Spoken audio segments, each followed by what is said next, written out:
When I said that Adam and Eve is a myth, I got a bunch of comments in reply like this. What about the Bible's genealogies? What about the genealogies? What about the genealogies? I think the underlying belief here is that genealogies are historical documents, and if a character appears in a genealogy in the Bible, they're a historical person, not just a mythical person. And since Adam does appear in several genealogies in Genesis, in 1 Chronicles, in the Gospel of Luke, Adam must be a historical person too, not just a myth. This reasoning is valid, but unfortunately unsound. Sure, if it were the case that biblical genealogies were historical documents, then yeah, a character's appearance in a biblical genealogy would be evidence for their historical existence, but this is not the case. Biblical genealogies are not primarily engagements with history, they're primarily engagements with past texts and traditions. Stephen Toole puts it most succinctly in his commentary on 1st and 2nd Chronicles, after observing a passage in which the author of Chronicles genealogies appropriates some names from one generation in order to give names to another character several generations before. He says this: "The chronicler is not working with the real world of historical fact so much as with the world of text and tradition." Let me give you 3 reasons why a biblical scholar might say that genealogies in the Bible are more about text and tradition than they are about historical facts. Number 1, contradictions. Like so many other areas in the Bible, because of its multivocality, there are contradictions amongst various biblical genealogies. One of the most visible examples of this, that you can check for yourself right now if you're interested, is a contradiction in Jesus' genealogies in the Gospel of Matthew versus the Gospel of Luke. Open these 2 genealogies up to separate tabs in a computer, or just hold them open with your fingers in the Bible and ask yourself, who is Joseph's father in these 2 respective genealogies? And then who is that person's father? And then who is that person's father? And then who is that person's father? Etc., etc. And you will immediately find multiple contradictions between these genealogies. Now, there's a long-running apologetic Christian tradition of one of these genealogies, usually the genealogy in Luke, being Mary's instead of Joseph, and that this accounts for the disparities between the 2. But this has absolutely no textual evidence in support of it. Both genealogies very straightforwardly present themselves as giving the fathers of Joseph all the way back to their respective points. And any time we have contradictions like this in biblical sources, it drastically reduces the historical plausibility of either one of these being true.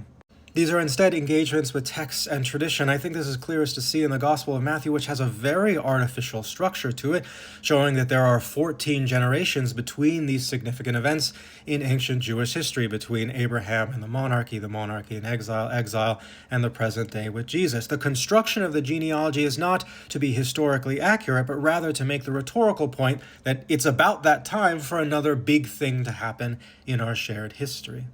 But not only can genealogies contradict one another, they can also contradict information about characters' origins that we get in narrative material surrounding the actual genealogies themselves.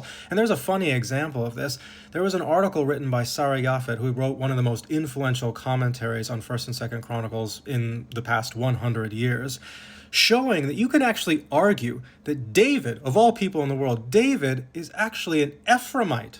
He's from a northern tribe, not the tribe of Judah. And if you know any character in the Bible, you know which tribe they're from, you're going to say, oh, David is from the tribe of Judah, is iconically related to that. You can actually make the case that he's from the tribe of Ephraim instead, based on information about his origins presented in narrative material rather than genealogical material. So not only do genealogies contradict themselves, they can contradict stories around which the genealogies are based. Number 2, there is at least some obviously fictional material in some genealogies. I think you can see this most clearly in the Table of Nations in Genesis chapter 10. Genesis chapter 10 presents the origin of humanity in a post-flood world as all these different groups spread out to cover the face of the earth. And what you see a lot of in this chapter are eponymous ancestors, that is, ancestral figures who are named after the people group who claims descent from them. So, for example, on this list, you'll have characters like Egypt, whom all Egyptians descend from, and Canaan, who all Canaanites descend from, and Aram, who all Arameans descend from, etc., etc. But none of this is historical fact. Egypt was not founded by some dude named Egypt. Canaan was not founded by some dude named Canaan.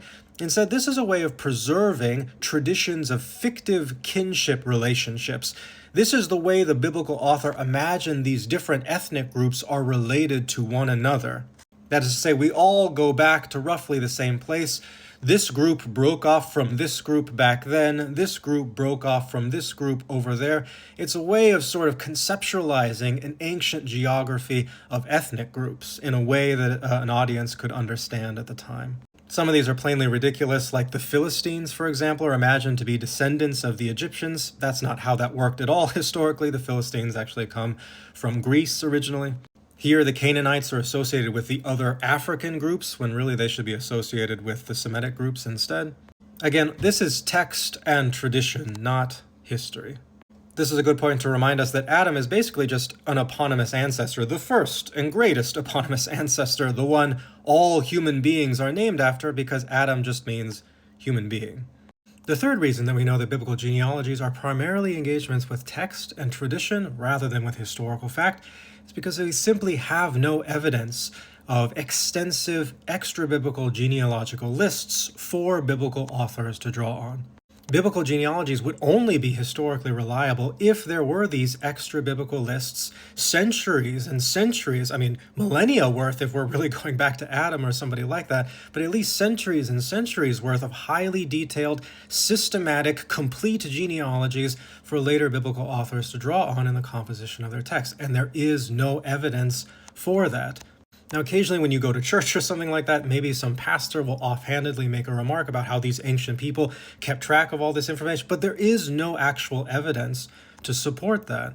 In fact, the Bible looks exactly as it would look if no such lists existed. So, for example, in the Bible's longest genealogy, the opening 9 chapters of the book of 1 Chronicles, those genealogies aren't drawing upon some gigantic extra-biblical manuscript tradition of genealogical lists. No, it's primarily drawing from earlier books in the Bible. The first genealogies about Adam and down to Noah and all these characters, those just come from Genesis. The genealogies about the Judean kings, those just come from Samuel and Kings. And the genealogies about all the Levites, that comes from other parts in the Bible too. There are also gaps in the genealogy in 1 Chronicles, so that don't make any sense at all if the author in fact had this gigantic extra-biblical list of genealogical information. For example, even though this genealogy swears to be a genealogy of all 12 tribes of Israel, the tribe of Gad and the tribe of Zebulun are missing entirely, and the tribe of Naphtali only has a single verse with a handful of names dedicated to it. This incompleteness is exactly what we would expect if the author of Chronicles was primarily engaging with past texts and traditions rather than actual historical facts. All this to say, Adam and Eve is a myth. Adam's appearance in a handful of genealogies in the Bible does not change that fact, because biblical genealogies are not primarily engagements with historical fact, so the characters that appear on those genealogies aren't necessarily historical characters. Rather, biblical genealogies are primarily engagements with texts and tradition, with some very obvious fictive elements and a number of eponymous ancestors who didn't actually exist at all.